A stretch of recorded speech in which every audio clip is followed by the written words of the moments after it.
Pernahkah Anda melihat laporan keuangan dan bertanya-tanya mengapa sih nilai persediaan tercatat lebih rendah daripada harga perolehannya? Nah, hal tersebut bukan semata karena kerusakan barang atau penjualan besar-besaran, melainkan disebabkan oleh penerapan prinsip akuntansi yang dikenal sebagai LCNRV dan NRV, di mana prinsip ini bertujuan untuk memastikan laporan keuangan menyajikan nilai persediaan secara wajar dan tidak melebih-lebihkan nilainya. Nah, sebelum kita bahas lebih detail, halo semuanya, selamat datang di channel HML Frida bareng saya, Flori Zivanya Tanujaya, mahasiswa akuntansi angkatan 2024. Dan di video kali ini, saya akan nemenin kalian belajar konsep LCNRV dan NRV secara ringkas, santai, dan tetap jelas pastinya. Nah, yuk kita mulai. Oke, pertama kita harus tahu dulu dong, apa sih itu LCNRV? LCNRV merupakan sebuah metode pencatatan persediaan saat perusahaan mengalami situasi yang menyebabkan nilai masa depan atau nilai persediaan menurun dari biaya asli atau biaya perolehan.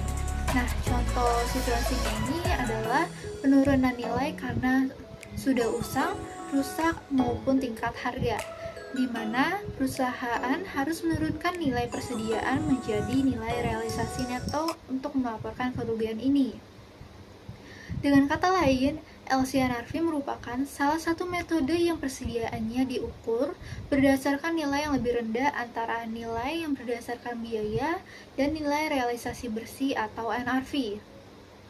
Nah, untuk penerapan LCNRV sendiri ini sangat penting karena mencerminkan prinsip konservatisme dalam akuntansi, di mana kerugian harus diakui segera saat terjadi, sementara laba hanya boleh dicatat ketika benar-benar terwujud. Dengan demikian, laporan keuangan menjadi lebih akurat dan tidak memberi gambaran yang terlalu baik tentang nilai aset perusahaan.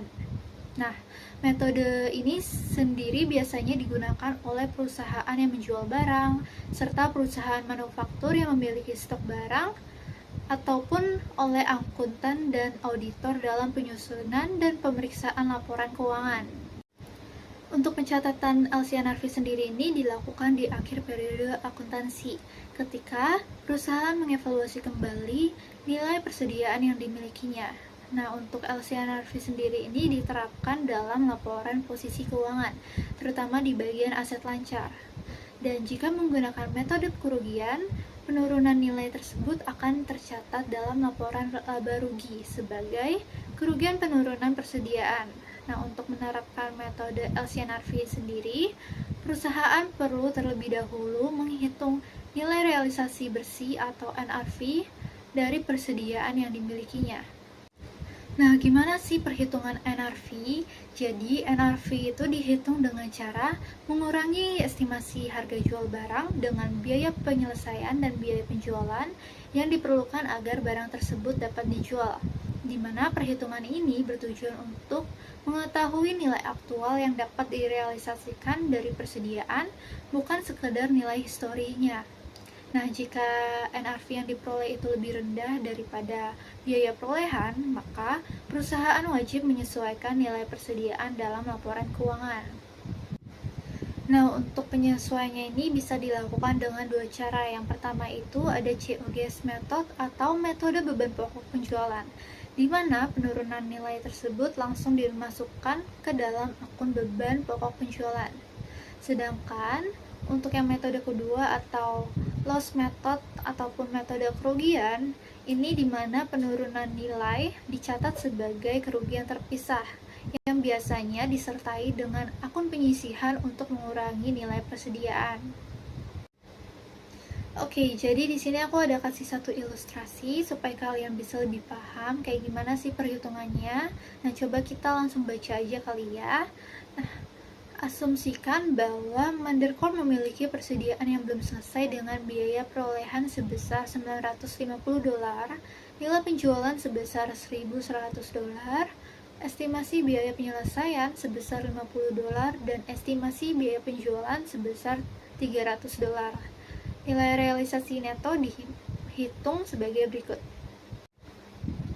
Oke, jadi kita langsung masuk aja ke perhitungannya. Di sini itu ada nilai persediaan belum selesai, dikurangi estimasi biaya penyelesaian, dikurangi estimasi biaya penjualan, baru dapat nilai realisasi neto atau NRV.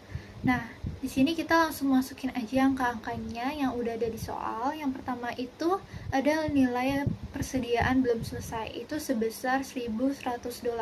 Itu dapat dari mana? Itu dapat dari soal yang ada bilang nilai penjualan. Terus untuk yang estimasi ini kita masukin sama kayak yang tadi, kita lihat di soal dulu sebesar berapa sih angkanya. Untuk yang biaya penyelesaian itu kan kalau di soal dibilang $50, sedangkan biaya penjualan $300. Nah, kita masukin nih. Dari estimasi ini kita jumlahin, itu berarti $300 ditambah $50 sebesar $350.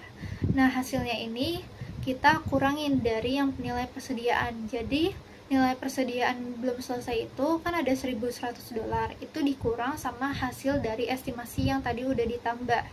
Jadi $1.100 itu dikurang sama $350, yang berarti total NRV-nya itu sebesar $750. Nah, di sini ada bilang bahwa Mandercorp melaporkan persediaan dalam laporan posisi keuangannya sebesar $750. Itu dari hasil yang tadi kita udah hitung NRV-nya. Sedangkan untuk dalam laporan laba rugi, Mandercorp itu melaporkan kerugian atas penurunan nilai persediaan sebesar $200.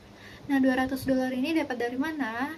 Dapat dari $950 dikurang $750. Dimana $950 ini ada di soal, itu yang dibilang memiliki persediaan yang belum selesai dengan biaya perolehan, baru dikurang sama NRV yang tadi kita dapat. Makanya hasilnya itu sebesar $200. Sekian materi yang saya sampaikan. Semoga materi yang saya sampaikan ini dapat membantu kalian untuk memahaminya. Terima kasih.